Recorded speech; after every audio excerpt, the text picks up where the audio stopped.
Sa pagtatapos nga ng huling chapter kung saan nagsimula nang lumabas ang mga orcs sa isang paaralan at ang unang dungeon ng Ahjin Guild ay i-review naman natin ang susunod na episode o ang chapter 118 sa manwa ng solo leveling. Ito nga pala si JB Hobby, sit back and relax and enjoy the video. Nagsimula ang panel sa paaralan kung saan wika ni Gina. "Wag, hindi mo kaya."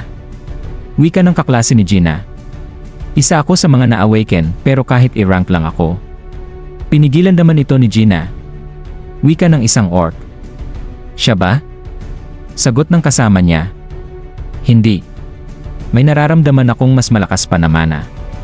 Sa tabi niya, umatake na ito at wikang, "Nararamdaman ko sa babaeng ito. Ngayon, mamatay ka na." Napapikit na lang ang dalawa sa takot. Pero sa pagdilat ni Gina, sinalag naman ito ng isang shadow soldier ni Jinwoo.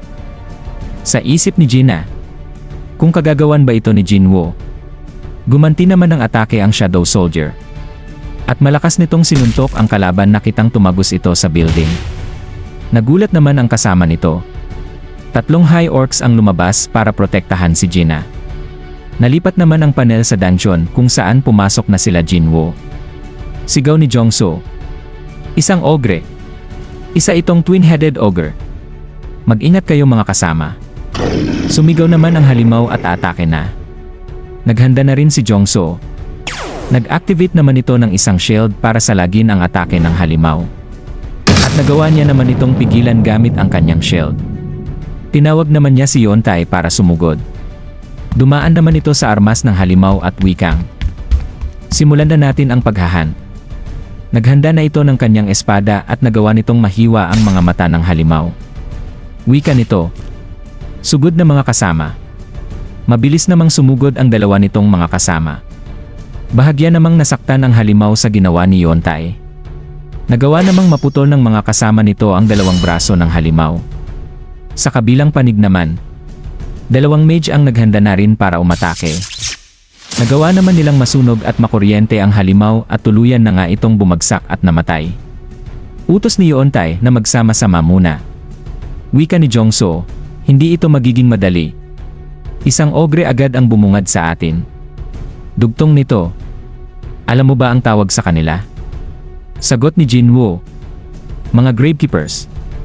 Wika ni Jongso, "Tama ka. Maganda sana kung sila ang dungeon boss, pero pag ito agad ang nakaharap mo sa umpisa, ang ibig sabihin ay ang dungeon na ito ay puno ng mga undead." Wika ni Yontai, "Ang malas mo naman boss. Aatake na ba tayo?" Nagulat naman ito sa nakita. "Mga undead?"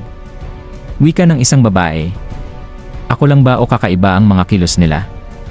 Sagot naman ng lalaki, "Ba't parang lumalayo sila?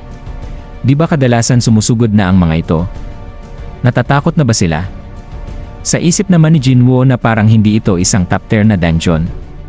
Bigla naman itong nagulat sa kanyang naramdaman. Sa isip nito, "Ano itong pakiramdam na ito? Isa ba ito sa mga naiisip ko?" Wika ni Jinwoo kay Jongso, "Paumanhin pero may emergency akong kailangang puntahan." Sagot ni Jongso, "Seryoso ka ba? Alam mong malaking panganib ang mangyayari kung wala ka dito." Sagot ni Jinwoo, "Sige, tatawagin ko ang mapagkakatiwalaan kong sundalo para sa backup. Ako na ang bahala sa inyo." At tinawag na niya ang mga shadow soldiers niya. Nabigla naman si Jongso sa kanyang nakita. Wika nito, "Yan ba ang Ant King ng Jeju Island?" Wika ni Jinwoo, "Alam niyo naman kung ano ang nagagawa nito, di ba? Siya muna ang papalit sa pwesto ko para tulungan kayo." Utos naman ni Jinwoo kay Biru, "Panatilihin mong ligtas ang mga tao." Wika ni Biru, "Ano po ang gagawin ko sa mga ibang nilalang?" Sagot ni Jinwoo, "Ikaw na ang bahala." Sumigaw naman ito para maghanda sa laban. Wika ni Yontai, "Ibig mo bang sabihin tatapusin natin ang dungeon na ito kasama ang bagay na yan?" Wika ng babae, "Di ba ang yabang mo pa sa kanya kanina?" Wika ni Jinwoo, "Bibigyan din kita ng mga makakatulong sa'yo. Sapat na siguro ang 20. Wika naman nila Jongso at Yerim, "Teka, iiwan mo kami kasama ng mga halimaw na yan?" Tinignan naman ito ni Jinwoo at wikang, "Pwede ko silang pabalikin kung gusto nyo. Pero alam kong mas mainam kung andyan sila." Takot namang sagot ni Jongso, "Tama ka." Tinignan naman ni Jinwoo ang kanyang skill na shadow displacement at hindi pa ito pwedeng gamitin.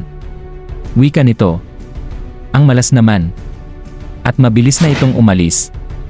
Wika ni Jongso, "At nawala na nga siya." Tanong ni Yeontae, "Ano na ang gagawin natin, boss?"